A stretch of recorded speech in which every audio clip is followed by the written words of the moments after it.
Hello, everybody out there. My name is Christine Irwin, and I am the founder of Voices of Hope. And we are here with another Coffee and Consent episode. And today, I am so excited to speak with Lisa Nakamura, who is the founder of Setpoint. Lisa, please go ahead. I would love for you to introduce yourself and tell us a little bit about Setpoint. Okay, so thanks for having me on today, Christine. Setpoint is a 501c3 nonprofit, and we provide empowerment-based self-defense and coaching to at-risk communities really all across Pennsylvania, and now we're working up into New England and the Carolinas. Oh, that's amazing. Yeah. Oh my gosh. My background coming to you today and sharing time with you is both of a survivor of sexual violence when I was a teenager, as the founder of Setpoint, as a 6th-degree black belt in Kung Fu, as a mom, as a daughter, as a sister, as a friend. Yeah, well, thank you. I can't thank you enough for being part of this campaign and being willing to speak with us today. So it's greatly appreciated. So to go ahead and get started, I will start us off with the same question I start every one of these episodes off with, and that is, what is consent to you, Lisa? Yeah, consent is something that it's such an easy concept to think about, but it's so hard to actually define into words. But here's what I'll say. It's probably the foundation of so many issues that we are facing right now, particularly as women, but also for anybody that's been in a vulnerable position before. I would say consent from two perspectives. One is from clearly having the confidence to find our voice, to set our boundaries, and to absolutely expect that those boundaries are going to be respected. Yes. From the receiving end of consent, it is understanding when somebody and how somebody is defining those boundaries, not questioning, not pushing, not cajoling or trying to coerce or convince, and just saying this is what this person wants at this time. Definitely. I couldn't agree with you more. So kind of on that note, when do you think consent should be taught? I think consent needs to be started to be taught very young, whether that's, you don't have to go up and give so-and-so a hug if you don't want to. You don't have to spend time alone with this person. It's listening to and respecting our children when they say that somebody makes them feel uncomfortable. It's telling people, even at that very young age, don't be silly. It's not telling them don't overreact. It's not telling them that's not polite. It's not telling them things like that's rude. Definitely not telling them you're going to hurt so-and-so's feelings if you say no. Exactly. And that piece for me, I mean, obviously I have a very, very young children, and, trying to figure out when to teach that. And you're right. It's about respecting their bodies. And, I think that it needs to be taught at that such young age, I'm kind of in the process of, starting to have those little conversations with my son right now. So I definitely agree that this is a great time for as young as my child is 3, that it should be taught then. So no, thank you for sharing that.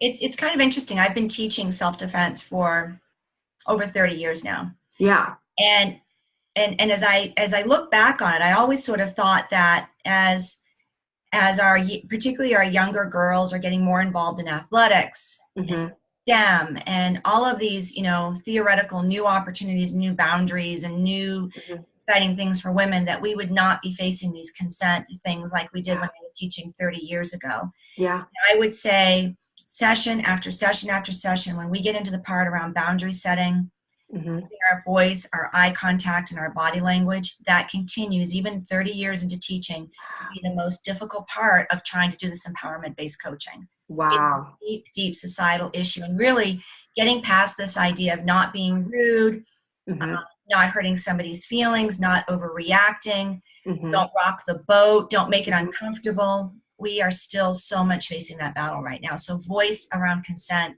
confidence around consent is key to everything. Oh my gosh, yes. Doing this. Yeah. Yeah, no, for sure. I mean, and I feel like, and I don't want to say this is only a woman issue. Not at all. But I feel like growing up myself, like we're taught, it's just the way society teaches us that we are supposed to be silent. We're not supposed to be rude, and that's why I kind of feel like with everything with Me Too coming out, is, some people are so shocked that all these people are coming forward, and can we really believe them? But you know what? This has been going on for years, and we live in a culture where we're told to stay silent. Right. So I think that's so important that you know, from all your years of teaching, that you've seen this too. Kind of on that. Can I touch on that for just a second? Yeah, sure. You said it's not a woman's issue, and I completely agree with you on two fronts on this. Yeah. One is that there are men that are sexually harassed and are subjected to sexual violence like women. So when it comes to the potential victimization, because we know that this is really about power, both genders are subject to that. But even more so, this is so much of a men's issue because even as recently as listening to Dr. Jared Katz speak here in Pittsburgh, we also need to have people that are willing to stand up and say, you know what, he or she said that's not cool. Like, you need to back down, like stand down. So consent, it is primarily a woman's focus right now because of Me Too, Time's Up. But men need to feel like they can draw their boundaries, and men absolutely need to be standing up with us to say, she has defined a boundary. She's not giving you your consent. You need to back off. Exactly. And right there is the definition of bystander intervention. Exactly. Yeah. You know, that's one of the reasons, you know, I mean, you know this, that I do what I do is because I want to teach my children too, you know, that they have a voice in that situation too. If you see something wrong, you need to speak up. And you are not going to be judged. You're not going to be criticized for doing so. If something even seems off, but it really wasn't that way, at least you spoke up about it and, you know, made the situation right, even if it wasn't going that way, you know. Always apologize later, right? Yep, exactly. Yeah. So kind of touching on current events and Me Too, can you tell me how or what changes do you hope to come from the Me Too movement? Yeah, well, first of all, I can say that it was stunning, even though one logically knows how many people have been impacted by sexual violence, assault and harassment. It was stunning to see how much came out, and on a very personal level, how many people that were so close to me, even within my family, you know, hashtag that out there. What I am hoping is that this continues the optics and the discussion, and that it's not just women like you and me and people watching this blog that were so struck by how pervasive this is, that people in power and positions of authority, that men, that other women just went, wow, this is something that we really all have to work together on trying to turn this around.